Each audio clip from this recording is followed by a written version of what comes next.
আমাকে শহীদ করে সেই মিছিলে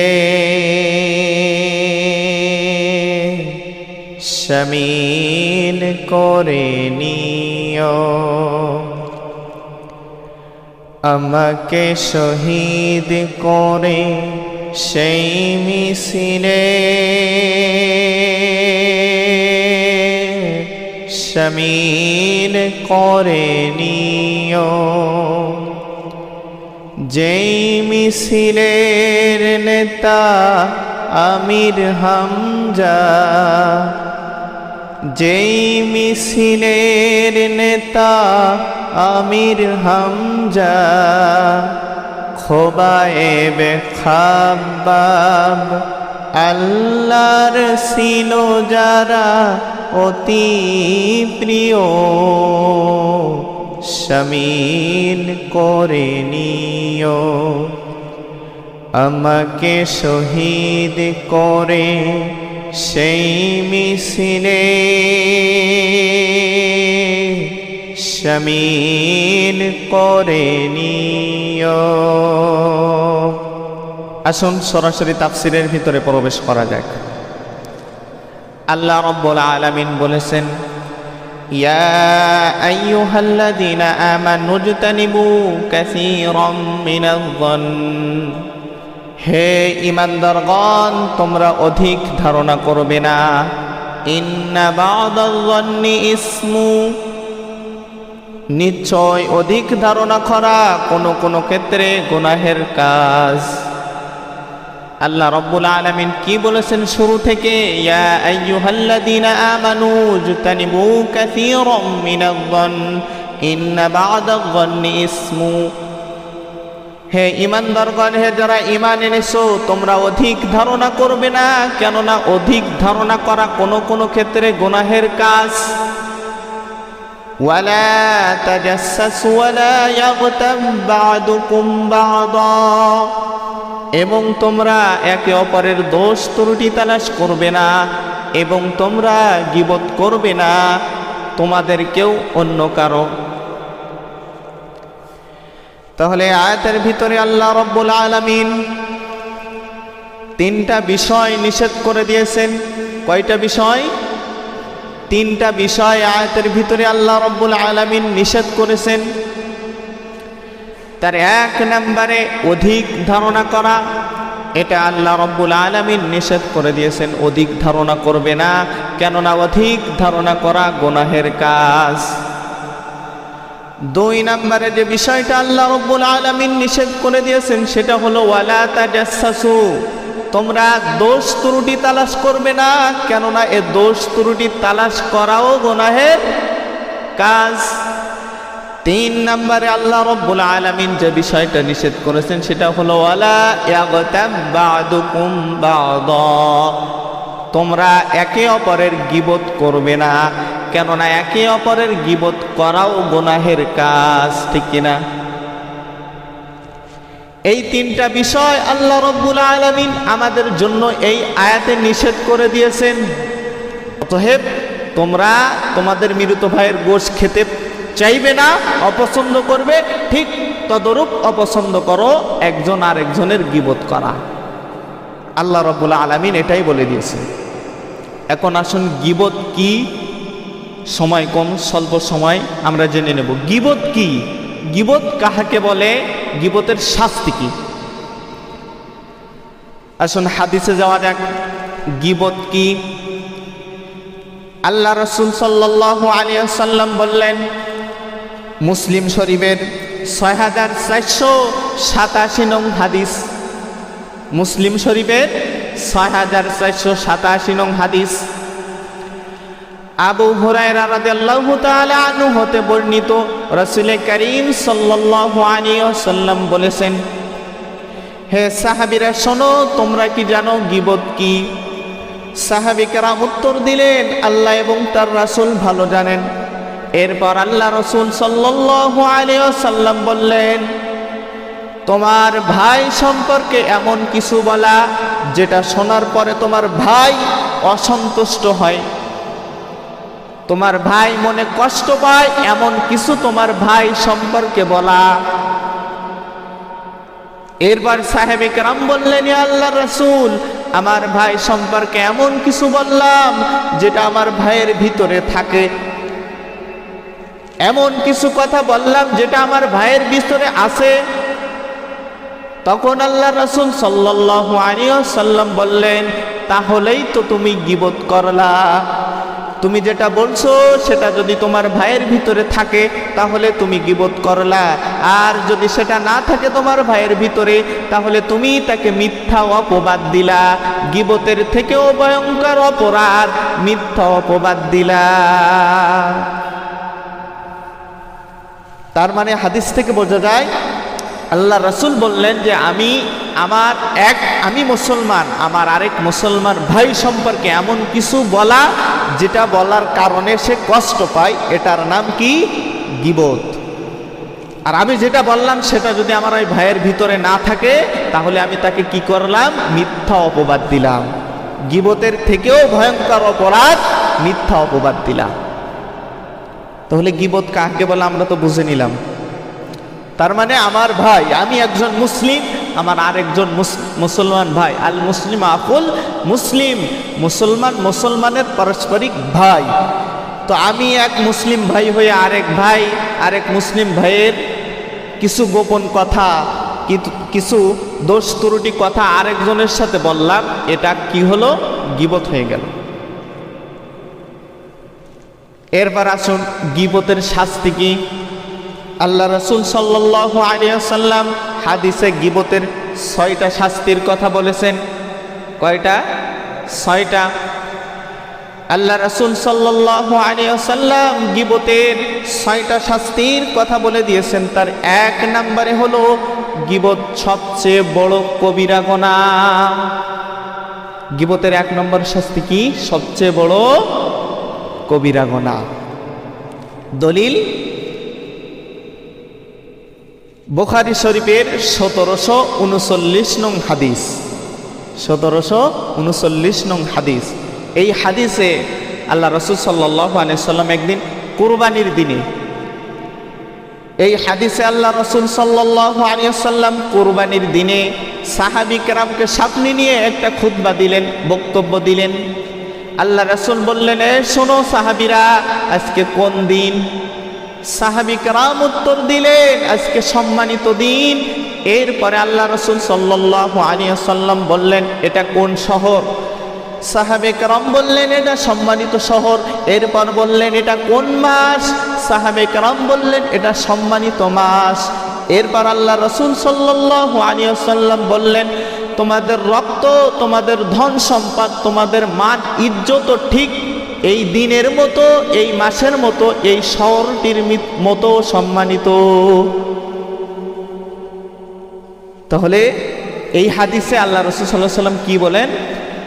যে আমাদের রক্ত, আমাদের ধন সম্পদ, আমাদের মান সম্মানও ওই দিনটির মতো, ওই শহরটির মতো, ওই মাসটির মতো সম্মানিত।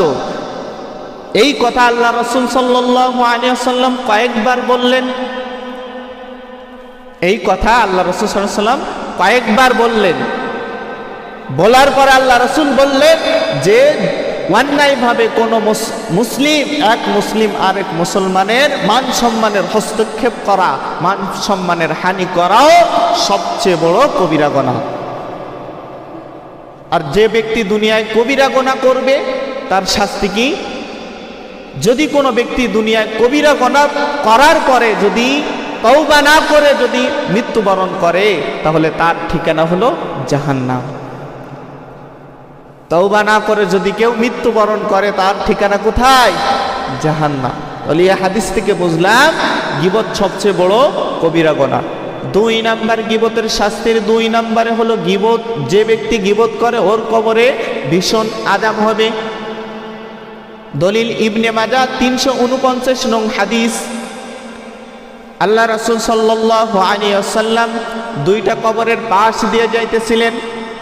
হঠাৎ ওই 2টা কবর দেখে আল্লাহ রাসূল বললেন, এই 2টা কবরে আযাব হইতেছে, এই 2টা কবরে আযাব হইতেছে। তবে দুইটা কবরে আযাব হইতেছে অনেক বড় কোনো অপরাধের কারণে নয়, অনেক বড় কোনো অপরাধের কারণে নয়, অন্যায়ের কারণে নয়। তাদের একজনের কবরে আযাব হইতেছে ওই ব্যক্তি পেশাব পায়খানা করার পরে পবিত্রতা অর্জন করত না। পেশাব পায়খানা করার পরে পবিত্র হতো না, পবিত্রতা অর্জন করত না, তাই তার কবরে আযাব হইতেছে। এরপর আল্লাহ রাসূল সাল্লাল্লাহু আলাইহি ওয়াসাল্লাম বললেন, দ্বিতীয় জনের কবরে শাস্তি হইতেছে ওই ব্যক্তি দুনিয়ায় গীবত করত।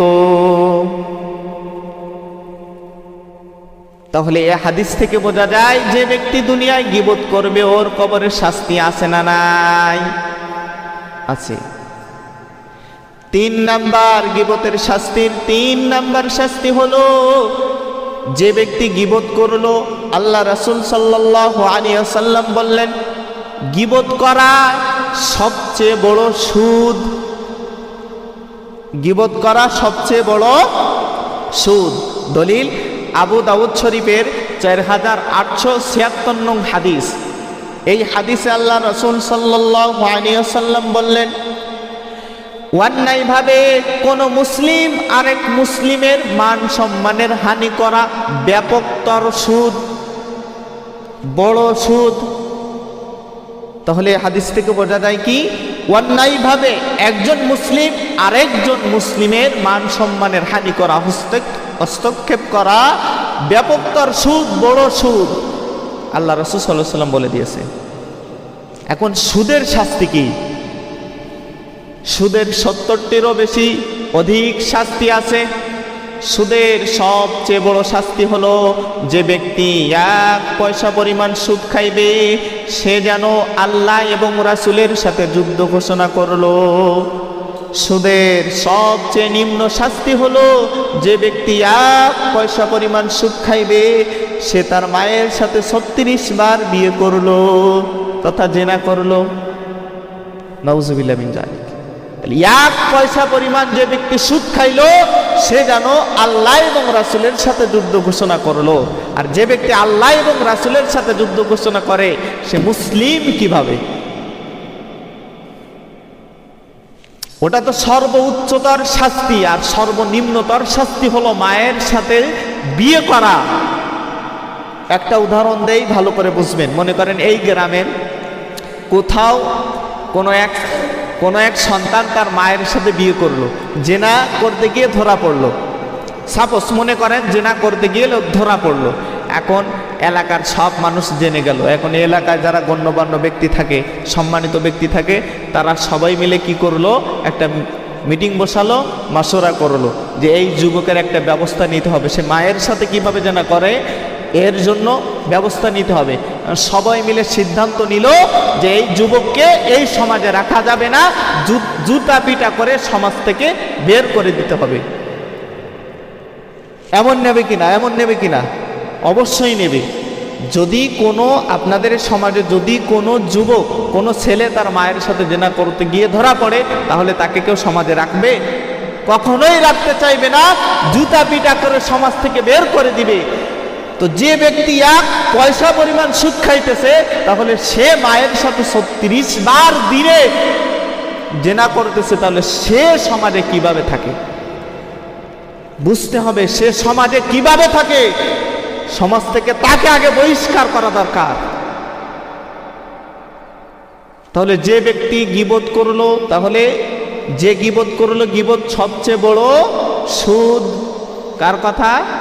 আল্লাহ রাসূল সাল্লাল্লাহু আলাইহি ওয়াসাল্লাম বলেছেন, গীবতের 4 নাম্বার শাস্তি হলো, গীবত যে ব্যক্তি গীবত করবে, আরেকজনের গীবত করবে, মুসলিম ভাইয়ের গীবত করবে, যে ব্যক্তি অন্যের মান সম্মানের হানি করবে, আল্লাহ তাআলা বলেন যে অন্যের গীবত করলো, আল্লাহ নিজ তার ঘরে হলেও অপমান অপদস্থ করে ছাড়বে। গীবতের 4 নাম্বার শাস্তি কি? যে অন্যের মান সম্মানের হস্তক্ষেপ করবে, আল্লাহ তাআলা তাকে তার নিজ ঘরে হলেও অপমান অপদস্থ করে ছাড়বে। দলিল 4880 নং হাদিস। এই হাদিসে আল্লাহ রাসূল সাল্লাল্লাহু আলাইহি ওয়াসাল্লাম বলেছেন, একজন মুসলমান আরেকজন মুসলমানের দোষ ত্রুটি তালাশ করলে আল্লাহ তার দোষ ত্রুটি তালাশ করে। তার মানে হলো আমি আরেকজনের দোষ ত্রুটি তালাশ করলাম, আল্লাহ আমার দোষ ত্রুটি তালাশ করবে। আর আল্লাহ যার একবার দোষ ত্রুটি তালাশ করবে তাকে তার নিজ ঘরে হলেও অপমান অপদস্থ করে ছাড়বে, ঠিক কিনা? আল্লাহ যদি দোষ ত্রুটি তালাশ করে তাকে সমাজে ন্যাংটা করে ছেড়ে দিতে পারে, ঠিক কিনা? ঠিক। আল্লাহ যাকে ধরে তাকে ছাড়ে? আল্লাহ ধরে ধরে ধরে না, ধরলে আল্লাহ ছাড়ে না। তাহলে গীবতের 4 নাম্বার শাস্তি কি? যে ব্যক্তি গীবত করবে তাকে আল্লাহ তাকে নিজ ঘরে হলেও অপমান অপদস্থ করে ছাড়বে। গীবতের 5 নাম্বার শাস্তি, যে ব্যক্তি গীবত করবে তার শরীর থেকে পচা দুর্গন্ধময় হাওয়া বের হবে, পচা দুর্গন্ধ বের হবে তার শরীর থেকে। দলিল সহিহুত তারগিব 2840 নং হাদিস। এই হাদিসে আল্লাহ রাসূল সাল্লাল্লাহু আলাইহি ওয়াসাল্লাম কোন একটা পথ দিয়ে যাইতেছিলেন, হঠাৎ ভীষণ এক দুর্গন্ধ তাদের নাকে এসে লাগলো। সাহাবী কেরাম সাথে ছিলেন, নাকে এসে লাগার কারণে আল্লাহ রাসূল বললেন, তোমরা কি জানো এই দুর্গন্ধ কোথা থেকে আসতেছে? আল্লাহ রাসূল বললেন, এই দুর্গন্ধ একজন গীবতকারীর শরীর থেকে আসতেছে। তাহলে এই হাদিস থেকে বোঝা যায় যে ব্যক্তি গীবত করে তার শরীর থেকে পচা দুর্গন্ধ বের হয়। আল্লাহ রাসূল সাল্লাল্লাহু আলাইহি ওয়াসাল্লাম কোন একটা পথ দিয়ে যাইতেছিলেন, হঠাৎ ভীষণ গন্ধ এসে নাকে লাগলো। আল্লাহ রাসূল বললেন, তোমরা কি জানো এটা কিসের গন্ধ? সাহাবী কেরাম বললেন, আল্লাহ এবং রাসূল ভালো জানেন। আল্লাহ রাসূল সাল্লাল্লাহু আলাইহি ওয়াসাল্লাম বললেন, একজন গীবতকারীর শরীর থেকে এই গন্ধ আসতেছে। তাহলে কি গন্ধ? গীবতের 6 নাম্বার শাস্তি, এইটা বলে শেষ করে দিব।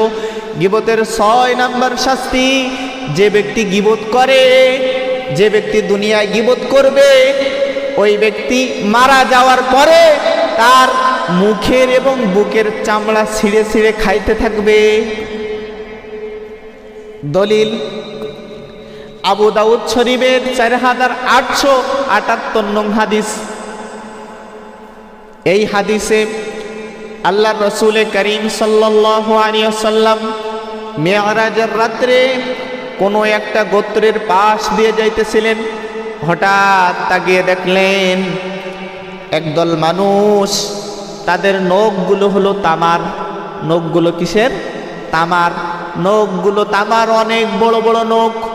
এই নখ দিয়ে তারা তাদের মুখের গোশগুলো এইভাবে ছিঁড়তেছে, বুকের গোশগুলো এইভাবে ছিঁড়তেছে, এই মুখের গোশ বুকের গোশ এইভাবে ছিঁড়ে ছিঁড়ে খাইতেছে।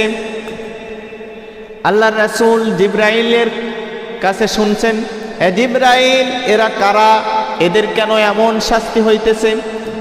জিবরাইল আলাইহিস সালাম উত্তর দিলেন, হে আল্লাহর রাসূল, এরা দুনিয়ায় গীবত করত।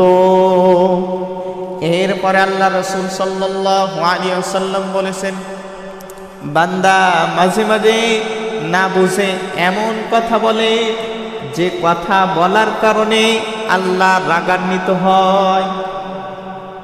তার মানে এরপরে আল্লাহ রাসূল কি বলেন, যে মানুষ না বুঝে এমন কথা বলে যে কথা বলার কারণে আল্লাহ নারাজ হয়, অখুশি হয়। আর আল্লাহ অখুশি হওয়ার কারণে ওই ব্যক্তিকে আল্লাহ রব্বুল আলামিন জাহান্নামে নিক্ষেপ করে।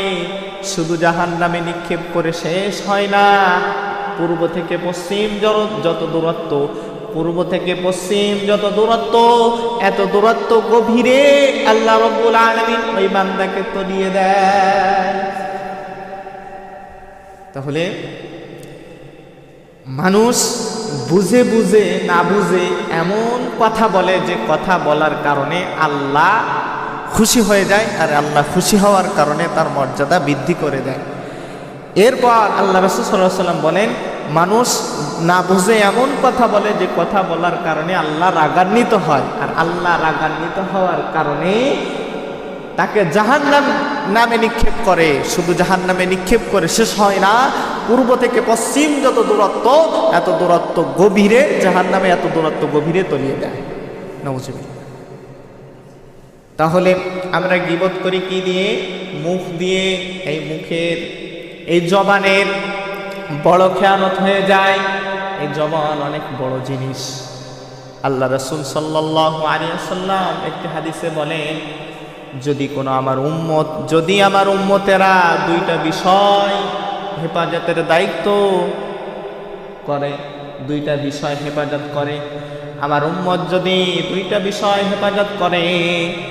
বিষয় হেফাজত করে আমার রাসূলের কাছে আসতে পারে, আমি তার জান্নাতের জিম্মাদার হয়ে যাব। সুবহানাল্লাহ। সে দুইটা বিষয় কি? এক নম্বরে, দুই চোয়ালের মাঝখানে যে নরম মাংসটা আছে সেটার নাম কি? জিহ্বা। জিহ্বা যদি কেউ হেফাজত করতে পারে, দুই নম্বরে দুই উরুর মাঝখানে যে নরম অংশটা আছে লজ্জা স্থান, এক নম্বরে জিহ্বা, দুই নম্বরে লজ্জা স্থান, এই দুটো যদি কোনো বান্দা হেফাজত করি আসতে পারে, তাহলে আমি রাসূল বলে দিলাম তার জন্য জান্নাতের জিম্মাদার হয়ে যাব। সুবহানাল্লাহ। তাহলে এই দুইটা জিনিস আমাকে হেফাজত করতে হবে, আমাদেরকে হেফাজত করতে হবে। এই মুখ দ্বারাই তো আমরা গীবত করি, ঠিক কিনা? তো এই মুখের হেফাজত আমাদেরকে করতে হবে। তাহলে এক নম্বরে গীবত করি কি দিয়ে? মুখ দিয়ে। দুই নম্বরে গীবত করি অন্তরে গীবত, অন্তর দ্বারা আমরা গীবত করি। তিন নম্বরে ইশারায় গীবত করি। চার নম্বরে লিখিত গীবত করি। আসলে অন্তর দ্বারা গীবত কি? অন্তর দ্বারা গীবত হলো কোনো মানুষ ভালো না খারাপ এটা না বুঝে, না জেনে, আন্দাজেই অন্তরের ভিতরে আনা, মনের ভিতরে আনা, অন্তরে আনা যে লোকটা খারাপ, বুঝে না বুঝে আপনার একটা মানুষের ব্যাপারে অন্তরে পোষণ করা যে মানুষটা খারাপ, এই খারাপ পোষণ করাটার নাম হলো অন্তরে গীবত। এর পরে আসে তিন নম্বরে ইশারায় গীবত। মুসনাদে আহমদে আল্লাহ রাসূল সাল্লাল্লাহু আলাইহি ওয়াসাল্লাম বলেছেন ইশারায় গীবত কি? ইশারায় গীবত কেমন জিনিস? আল্লাহ রাসূল সাল্লাল্লাহু আলাইহি ওয়াসাল্লাম বলে দিয়েছেন যে রাস্তা দিয়ে মনে করেন কোনো একটা খাটো মানুষ অথবা মোটা মানুষ যাইতেছে, আপনি আরেকজনকে ডেকে ইশারা করলেন, এই ওই যে দেখ, আঙুল দিয়ে এইভাবে ইশারা করে দিলেন যে ওইটা খাটো বা ওইটা মোটা, এইভাবে আপনি হাত দিয়ে ইশারা করে দিলেন, এইটাই হলো ইশারায় গীবত। চার নম্বরে হলো লিখিত গীবত। লিখিত গীবত কি জিনিস আগে এটা বুঝতে হবে। লিখিত গীবত হলো যেটা মুখ দিয়ে বললে গীবত হয়, ওইটা লিখে দিলে লিখিত গীবত হয়ে যায়। এই চার ভাবে আমরা গীবত করি। কয় ভাবে? চার ভাবে। এবার আসুন আমরা কয় ধরনের গীবত করি? আমরা সাধারণত 5 ধরনের গীবত করে থাকি। কয় ধরনের? আমরা 5 ধরনের গীবত করি। কয় ধরনের? 5 ধরনের। সাধারণত 5 ধরনের গীবত করি। আসুন এই 5 ধরনের গীবত কি এটা জানবো ইনশাআল্লাহ। আমরা সাধারণত 5 ধরনের গীবত করে থাকি। তার এক নম্বরে হলো শারীরিক গীবত। এক নম্বরে কি? শারীরিক গীবত। এটা আমরা করে থাকি। কোনো মানুষ মোটা না খাটো, আপনার এইটা আমরা ইশারায় বলি বা মানুষের কাছে বলে বেড়াই, এটার নাম হলো শারীরিক গীবত। একজন মানুষের শরীর নিয়ে খারাপ ধারণা পোষণ করার নাম হলো শারীরিক গীবত। দুই নম্বরে হলো চারিত্রিক গীবত। একজন মানুষকে না জেনে না বুঝে আন্দাজেই তার চরিত্রে আমরা কালি ফেলে দিই। একজন মানুষ দূর থেকে আসলো, কিন্তু তার সম্পর্কে আমরা কিছু জানলাম না, হঠাৎ করে তার চরিত্র সম্পর্কে এমন কথা বললাম যে কথা শোনার পরে ওই ব্যক্তি অখুশি হয়ে যাবে, রাগান্বিত হবে। এইটা বলা হলো চারিত্রিক গীবত। একজন মানুষের চরিত্র নিয়ে কথা বলার নাম হলো চারিত্রিক গীবত। 3 নম্বরে হলো বংশীয় গীবত। 3 নম্বরে কি গীবত?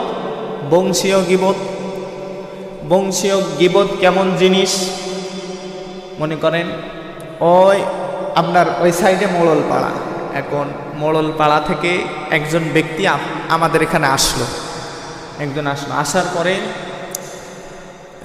আপনার এই দোকানে বসে কয়েকজন মানুষ আলোচনা করতে লাগলো যে ওই মোড়ল পাড়ার লোক, একজন বলল যে ও মোড়ল পাড়া, ও সবাই মোড়ল পাড়া, মোড়লরা সবাই খারাপ, মোড়লরা সবাই খারাপ, এমন বলা। আপনার গাজীপাড়া থেকে যদি কেউ আসে, তো গাজীপাড়া থেকে আসে দোকানে বসে একজন বলতেছে যে ও গাজীপাড়ার লোক, ও গাজীপাড়া সবাই খারাপ।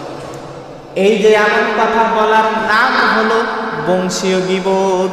আপনার একজন খারাপ হতে পারে, কিন্তু আপনি পুরো পাড়াব্যাপী বা বংশব্যাপী আপনি কিভাবে বললেন খারাপ? এই বংশ ধরে বলা, এটার নাম হলো বংশীয় গীবত। 4 নম্বরে হলো পোশাক পরিচ্ছদের গীবত। 4 নম্বরে কিসের গীবত? পোশাক পরিচ্ছদের গীবত। এটা আবার কেমন গীবত, কিভাবে করি? কোনো একটা অনুষ্ঠানে আপনাদের সকলকে দাওয়াত করলো, আমাকেও দাওয়াত করলো, আপনারা সবাই সে অনুষ্ঠানে গেলেন, আমিও গেলাম। আপনারা সবাই প্যান্ট শার্ট পরে সুন্দর সুন্দর পোশাক পরে আপনারা অনুষ্ঠানে গেলেন, আর আমি স্বাভাবিক একটা পাঞ্জাবি পরে লুঙ্গি পরে অনুষ্ঠানে গেলাম। যাওয়ার পরে ওই অনুষ্ঠানের একজন বলতেছে যে হুজুর লুঙ্গি পরে আসছেন, এখানে লুঙ্গি পরে আসাই এলাও না, আপনি চলে যান, গিয়ে প্যান্ট পরে আসেন, প্যান্ট শার্ট পরে আসেন। এই যে পোশাক নিয়ে তুচ্ছ করা, পোশাক নিয়ে তুচ্ছ করা, এটার নাম হলো পোশাক পরিচ্ছদের গীবত। 4 নম্বরে কিসে কি ধরনের গীবত করি? পোশাক পরিচ্ছদের গীবত করি। পোশাক পরিচ্ছদের গীবত কেমন? একজন মানুষের পোশাক পরিচ্ছদ নিয়ে খোঁটা দেওয়া, এটার নাম হলো পোশাক পরিচ্ছদের গীবত। 5 নম্বরে যে গীবতটা করি আমরা, সেটা হলো পরোক্ষ গীবত। কি গীবত? পরোক্ষ গীবত। পরোক্ষ গীবত কি, এটা আগে জানা লাগবে। মনে করেন আমি এখানে আলোচনা করতেছি, এবার একজনের বিষয় নিয়ে আমি আলোচনা করতেছি, কিন্তু তার নাম বলিনি। বুঝতে হবে আগে আমি এখানে আলোচনা করতেছি, একজনের বিষয় নিয়ে আমি আলোচনা করতেছি। মনে করুন আমাদের দেশের আগে সরাসরি শাসক যিনি ছিল শেখ হাসিনা, তো তার নিয়ে আমি আলোচনা করতেছি, কিন্তু আমি শেখ হাসিনার নাম নেই নাই, এমনি আলোচনা করতেছি। এরপরে আমি তার বিষয়ে কিছু বলতে লাগলাম, এমন সময় মাঝখান থেকে একজন হাত তুলে বলল, হুজুর আপনি কার কথা করছেন আমি জানি, ওই হাসিনার কথা করছেন। মনে মনে পোষণ করা, মানে বুঝতে পারছেন যে আমি এখানে আলোচনা করতেছি একজনের বিষয় নিয়ে, এখন তার নাম বলিনি, কিন্তু মাঝখান থেকে একজন হাত তুলে বলল যে হুজুর আপনি কার আলোচনা করতেছেন আমি জানি, এটার নাম হলো পরোক্ষ গীবত। তার মানে হলো দোকানে আপনি একজনের বিষয় নিয়ে আলোচনা করতেছেন, দোকানে একজনের বিষয় নিয়ে আলোচনা করার সময় পাশ থেকে একজন এসে বলল আপনারা কার সমালোচনা করতেছেন আমি জানি, এটার নাম হলো পরোক্ষ গীবত। এই 5 ধরনের গীবত আমরা করে থাকি। তাহলে প্রথমে বললাম কয়ভাবে গীবত করি? 4 ভাবে, মুখ দ্বারা, অন্তর দ্বারা, ইশারায়, আঙ্গুল দ্বারা আর লিখিত গীবত। আর 5 ধরনের গীবত করি। 1 নম্বরে হলো শারীরিক গীবত, চারিত্রিক গীবত, বংশীয় গীবত আর পোশাক পরিচ্ছদের গীবত। আর 5 নম্বরে পরোক্ষ গীবত। এই 5 ধরনের গীবত করি। তাহলে গীবত নিয়ে আমরা আলোচনা শুনলাম। গীবত কত ভয়ানক, গীবত পাপটা কত ভয়ানক। আর একটা কথা বলে ছেড়ে দিব, সাধারণত দুনিয়ায় আল্লাহ রাব্বুল আলামিন 4টা গজব দিয়ে রেখেছেন। কয়টা গজব? 4টা গজব আল্লাহ রাব্বুল আলামিন দুনিয়ায় দিয়ে রেখেছেন, কিন্তু এই 4টা গজব কেউ গজব মনে করে না। 4টা গজব কেউ গজব মনে করে না, সাদরে গ্রহণ করে। মানুষ এমনি ওই 4টা জিনিস বেশি বেশি মানুষ গ্রহণ করে, বেশি বেশি করে, অথচ ওই 4টা জিনিস দুনিয়ার গজব। তার 1 নম্বরে হলো সুদ আর ঘুষ। এটা দুনিয়ার গজব, কিন্তু মানুষ গজব মনে করে না। এই 4টা জিনিস মানুষ সাদরে গ্রহণ করে, ঠিক কিনা? 2 নম্বরে হলো যৌতুক। এটা দুনিয়ার গজব, কিন্তু এটা গজব মনে করে না, এটা মানুষ সাদরে গ্রহণ করে নাই। 3 নম্বরে হলো গীবত, এটাও দুনিয়ার গজব, কিন্তু মানুষ এটা গজব মনে করে না।